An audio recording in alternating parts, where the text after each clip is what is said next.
जी, मैं शहनाज परवीन। सबसे पहले मैं आपको और आपके पूरे टीम को अपने तरफ से जय जोहार।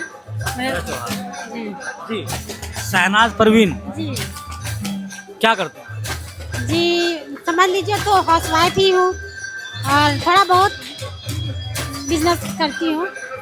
जी, ये प्रोटेस्ट क्यों चल रहा है? ये जो जीपीएससी और जेएसएससी में जो धांधली गड़बड़ी चल रही है, आज बच्चे जो छात्र रोड पर है, तो इसके वजह में मतलब सीआईडी तो जांच हो रही है, लेकिन सीआईडी से बच्चे लोग कोई सेटिस्फाई नहीं है। सीबीआई का जांच का मांग कर रहे हैं कि पारदर्शी रूप से जांच की जाए और पब्लिक की जाए। उस चीज़ को पब्लिक जानना चाहती है कि गड़बड़ी आखिर है कहाँ। इस चीज़ को सरकार मान ही नहीं रही है। आज 5 दिन से देवेंद्र नाथ जी जो छात्र नेता है वो अनशन पर बैठे हुए हैं, लेकिन पता नहीं अब सरकार उनका मरने का इंतजार देख रही है।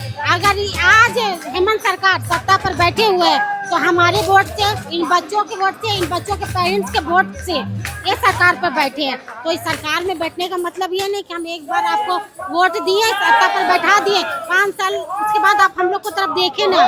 बच्चे आज झारखंड के पूरा बच्चा रोड पर है। झारखंड के बच्चे देश के भविष्य हुए ना, तो आप सरकार को क्या लग रहा है कि बच्चे को या देश के भविष्य को रोड पर रख के वो चैन के सुकून के नींद सो जाएंगे? तो बच्चे अब सोने नहीं देंगे। 16 साल से नहीं 26 साल हो गया, 26 साल से बच्चे लोग परेशान हाल में नौकरी के लिए। बाहर के लोग आ रहे हैं, बिहार का हो, यूपी का हो, यहाँ अच्छे अच्छे पदों पर नियुक्त है, लेकिन यहाँ के बच्चे बाहर जाके वही मजदूरी का काम कर रहे हैं। तो क्या सरकार को इसलिए चुनी गई है कि झारखंड सरकार आपको हम चुन रहे हैं? यहाँ क्या नहीं है? कोयला है, बालू है, खनिज है, सब कुछ है। उसके बावजूद झारखंड गरीब क्यों है? यहाँ घोटाला कहाँ हो रही है? अगर आप बात नहीं सुनिएगा तो बात तो बहुत दूर तक जाएगी। अभी तो सिर्फ यहाँ जीपीएससी की जांच मांग रहे हैं ना बच्चे लोग, पता नहीं कि रोड पर और क्या क्या मांग हो।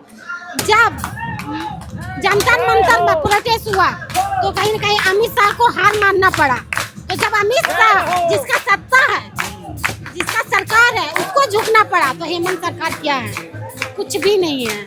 हेमंत सोरेन की सरकार कैसी?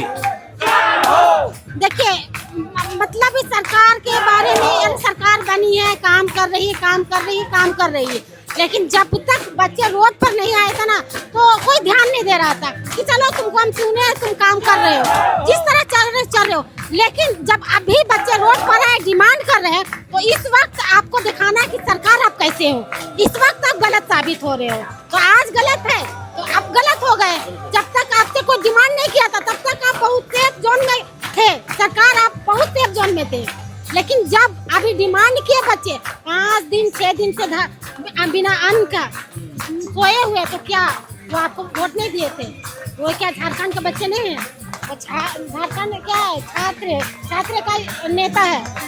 इसको कोई पार्टी से नहीं जोड़ा जा। अगर हम भी आए तो सिर्फ हम ये प्रोटेस्ट में आए बच्चों के सपोर्ट के लिए। अभी बोला जाता है कि 2 गुट में बंधा हुआ है, 2 गुट में। अरे एक घर के, एक माँ बाप के 5 संतान है, वो एक छत के नीचे नहीं रह सकते, लेकिन वो संतान माँ बाप का ही कहलाएगा। इसी तरह ये प्रोटेस्ट जेपीएससी और जेएसएससी का धांधली का ही कहलाएगा। भले 2 जगह हो रहे, इससे कोई दिक्कत नहीं। इससे अगर आप नेगेटिव बोल रहे हैं कि अरे एक वहाँ बैठा हुआ है या क्या बैठा हुआ, लेकिन बैठा कहाँ है, किस लिए बैठा है? इस चीज को देखिए कि बैठा किस लिए है। आपसे जो सवाल हम कर रहे हैं, आपसे वो सवाल वो भी कर रहा है। तो सवाल का तो जवाब चाहे हमें दीजिए चाहे उसे दीजिए, जवाब तो देना पड़ेगा। अच्छा, जैसे देश के लगभग हर नागरिक का यही सोचना है कि यहाँ पर जो आंदोलन चल रहा है ये 2 गुटों में क्यों बटा है? तो बताए ना, 2 गुट में है ना, तो 2 गुट का सवाल क्या है? आप हमसे सवाल कर रहे हैं ना, यहाँ पूरे जितना प्रोटेस्ट में बैठे सबसे सवाल कीजिए, और आप यही सवाल वहाँ जाके कीजिए। अगर सवाल में अंतर हुआ तो 2 गुट हुआ, अगर सवाल में अंतर नहीं हुआ तो 2 गुट नहीं है। 2 गुट रहते हुए भी सरकार से एक ही डिमांड है, आप बच्चों को नौकरी दे, जो भी गलती हो रहा है उसको सुधार करें। आप सुधार क्यों नहीं करना चाहते? इस पर गौर क्यों नहीं करना चाहते? क्यों इसमें आप लिप्त है क्या? इसमें आपका कुछ हाथ है क्या? अगर हाथ नहीं तो बात ठीक है, मैं समझ गया आपकी बात, लेकिन अलग अलग क्यों बैठना पड़ा, ये थोड़ा सा मतलब सोचना है। हर चीज में थोड़ी सी राजनीतिक हो जाती है। सब ये राजनीतिक स्टूडेंट नहीं करता है, लेकिन स्टूडेंट को करवाया जाता है, कुछ महिला फुसला के करवाया जाता है।